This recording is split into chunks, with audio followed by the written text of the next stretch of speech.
But Jester, you're taking first watch. Oh. Okay.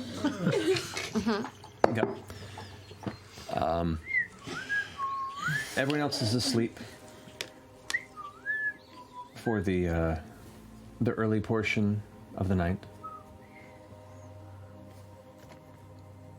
In that time that you're finishing your card drawing and getting excited, you can't help but kind of catch something in the corner of your eye. And outside of the dome, beyond the edge of the glade, you see a familiar green robe.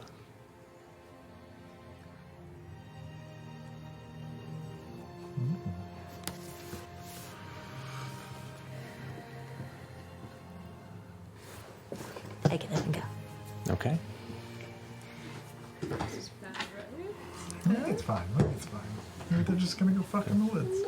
You step out of the dome and quietly make your way beyond the clearing where the traveler waits as you. Come with me. You've always been so quick to learn, so very clever. I grow so proud. I think it's time. Time for what? Do you trust me? With everything in my being. Come. He turns and walks further into the darkness of the jungle, a faint kind of green glow lighting up the space around him as he walks. I glance back at the dome. Take off after the traveler. Okay. As he walks, you can see, kind of out of the corner of the green light, the vines almost expanding and growing more vibrant around him. Flowers kind of... As he steps to an area and kind of puts his hand to one side, you can see one of the trees kind of very quietly bends and moves aside, where a little corner of the jungle is kind of serene and removed from the dense expanse around you. Is this the oasis? No, this is your oasis. It's a place to talk.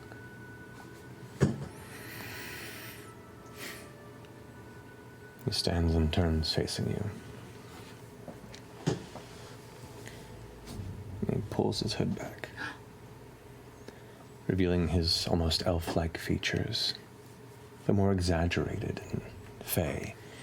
His long ears curling behind the head. Beyond any elves that you've seen, his almond-shaped eyes of emerald green and brilliant beneath his thin feather-like brows. A voluminous orange-red hair curls down the back of the head like a lion's mane, and he smiles. Jester, you are my first disciple. The first one to truly carve the world with your cunning, your joy, and your mischief. I trust you. And are you ready for the absolute truth? Yes? I am the traveler. But it was not always this way. For when I traveled here, it was a world before me where I was without burdens, without responsibilities, and without limitations. I drank deep of the muted colors of Exandria, straining to exit. I plucked at and knotted the lives of many fools from the shadows, amusing myself by leaping into every whim with glee and purpose. And one day I met a little girl who sought that same spark. A little girl who found joy in exposing life's more subtle hypocrisies. A little blue girl who lived a life so small but felt in her heart there was so much more to see. This little girl and I found a kinship. And in that childlike wonder, a view so untempered by the sanctimonious morality of man, and she saw me as a god. So for her, for you, I don the mask of one. I found that with such pure, absolute faith granted towards me, I was exhilarated. I began to seek others who might be waiting for such guidance, to bring a bit of necessary chaos into the world. One by one I traveled, and found more souls who needed direction, who found themselves in our shenanigans. It was beautiful. Eons living for only myself. I found a new joy in helping others find themselves in a world cruel and painted in dull, divided pigments. With each new faith, I could find myself. I could feel myself becoming what you believed. Then more came. Playful pranks turned into demands. Prayers fighting for my attention. Freshly freed from previously imposed boundaries, I had managed to really construct my own. Such faith granted me power beyond what I thought possible to achieve. I was being spread too thin across those who I'd taken under my wing. I thought to bring them all together, to unify their causes and perhaps forge community under this banner. My banner, our banner. We are weeks away from the gathering of my lost children who have wound their lives around my boons and counsel. The truth, Jester, is that I have no idea what I'm doing. And I need your help. That's where it ends tonight's episode. Holy shit! Just sit there going, fuck off, David Bowie.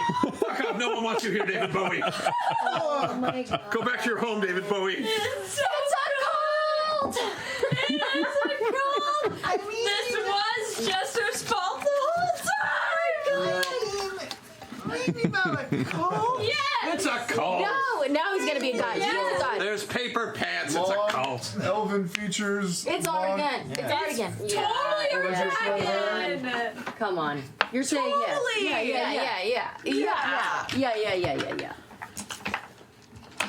Holy Maybe it's not a cult. David Bowie. Just David Bowie. I have no idea what I'm doing. Oh no. Honestly, if I were ever to meet a god and they said that to me, I'd be like, okay, and now I believe that you are.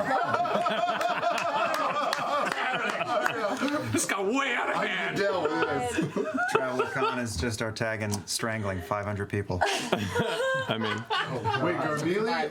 Artagan? They were saying Yeah. Artagan or Artagan? Like Artagan. Armelie, Artagan. and then it was like by name is actually Garmelie was like the fawn. Yeah. Oh my god. Oh. Holy. so long. Just the font, was that an illusion form? Yeah. It's like his changed shape. Little trickster fawn. Yeah.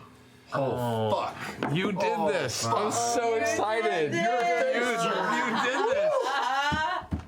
It's so funny. It doesn't necessarily need to be a bad thing. No, it's not. It's super awesome. It's a clusterfuck. It's a complicated thing, is what it It's is. a club that you started. You started a club. Did. You started a club. Maybe you become Married maybe. to somebody and then found the secret door to their basement. Oh my gosh. No. It's so much more. Oh, no, this is fine. This is so amazing. I'm It's totally okay. okay. Yep. It was gonna the, be great. It was the trigger of your trickery last session that he was like, okay, maybe she can help me. Oh my god. Holy fuck. I love it. I love it so much. Oh my god. It's going to be interesting. But we'll pick that up next week on Thursday. Thank you for joining us.